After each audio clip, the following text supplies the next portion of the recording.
Picture the last time you paid for something with cash. Now picture your parents doing it. Every single day. For everything. Something happened in a gap between those two images. Not slowly. Not gradually. It happened fast. Faster than almost anyone predicted. And it is not finished. Cash, the most fundamental form of money in human history, is being systematically removed from the global economy.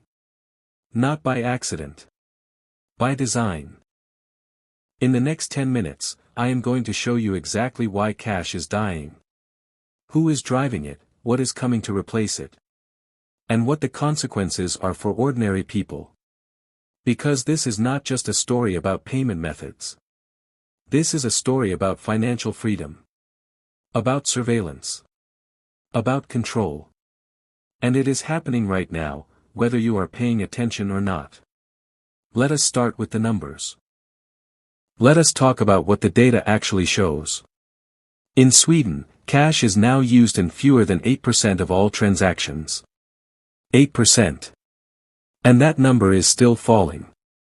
In the United Kingdom, cash usage has dropped by more than half since 2015. In the United States, fewer than 1 in 5 transactions is now made with physical money. And these are not outliers. Across the developed world, the story is the same. Cash use is collapsing, faster and more consistently than almost any other economic trend of the last 20 years. In China, the shift happened even faster. The country effectively leapfrogged cash. Entirely in large parts of its economy. Street vendors. Farmers markets. Even beggars with QR codes. Now. Why is this happening? The simple answer is convenience. Digital payments are faster, easier, and increasingly inescapable. But convenience is not the whole story. There is a second force driving this, and it comes from the top. Governments and central banks around the world have powerful incentives to eliminate cash. And they are acting on them. Cash is untraceable. It does not generate data. It cannot be frozen.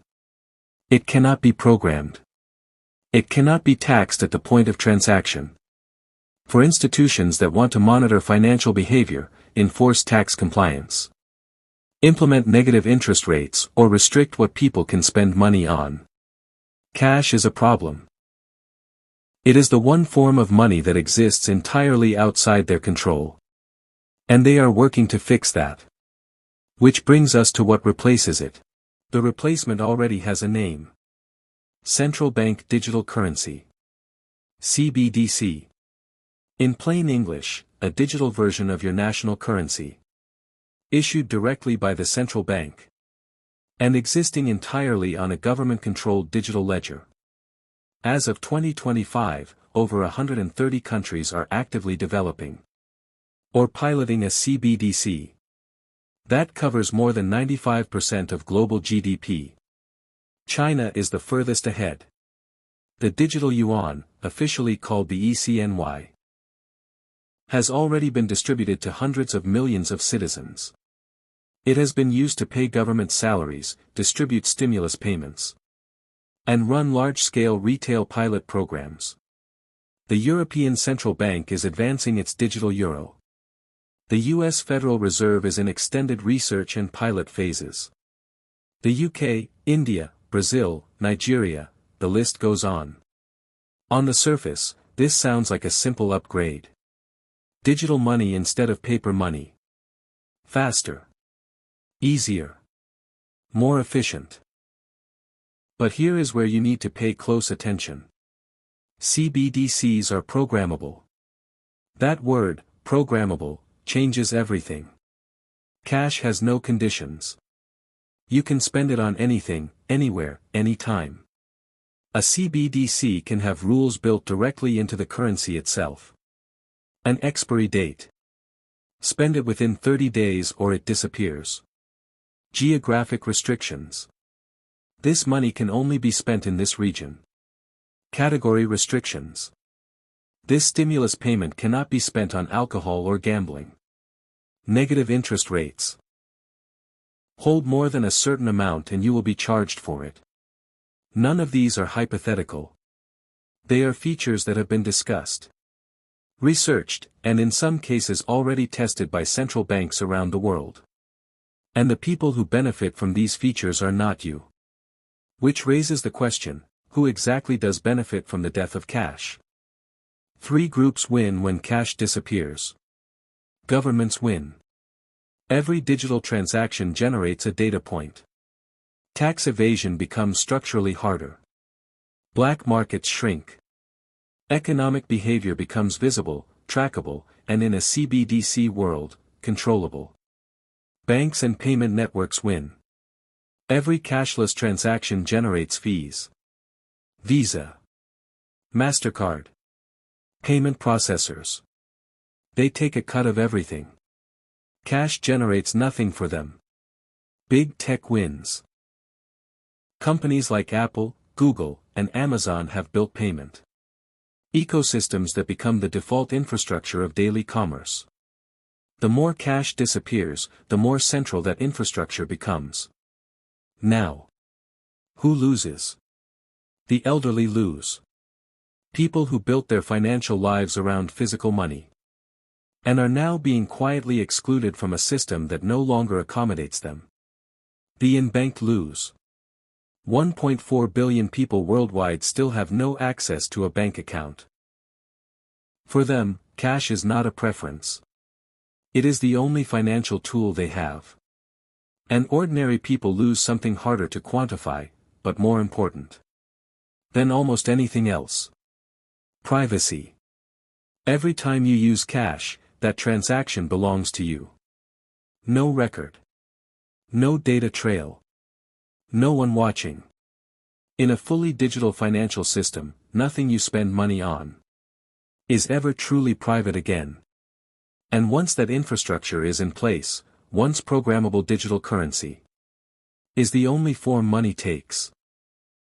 The power to restrict, freeze, or condition your access to your own money sits with whoever controls the system. That is not a conspiracy theory.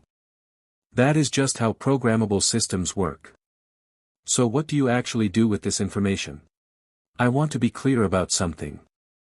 This is not a video telling you to stuff banknotes under your mattress, or to reject every form of digital payment.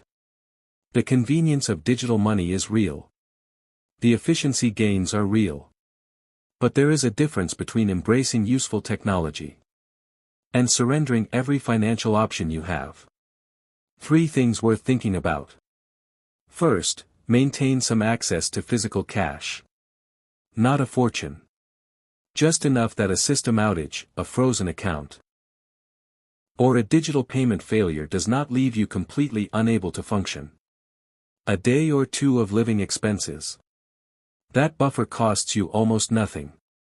And the scenarios where it matters are becoming less theoretical every year. Second, understand what decentralized money is. Bitcoin, and certain other cryptocurrencies, exist outside government control. By design. No single entity can freeze them. No central bank can program them.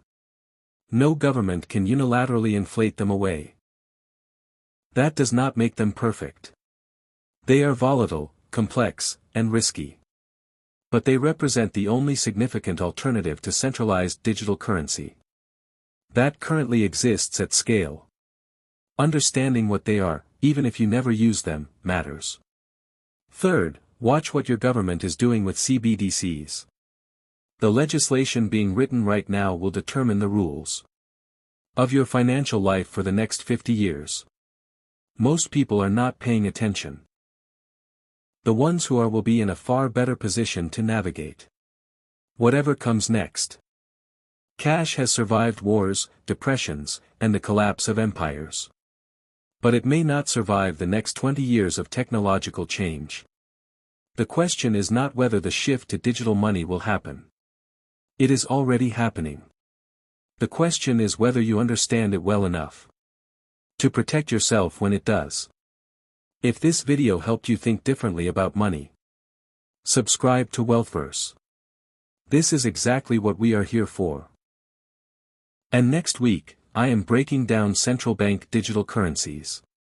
In full detail, what they actually are, how they work, and what a world with programmable money looks like for ordinary people. You are going to want to see that one.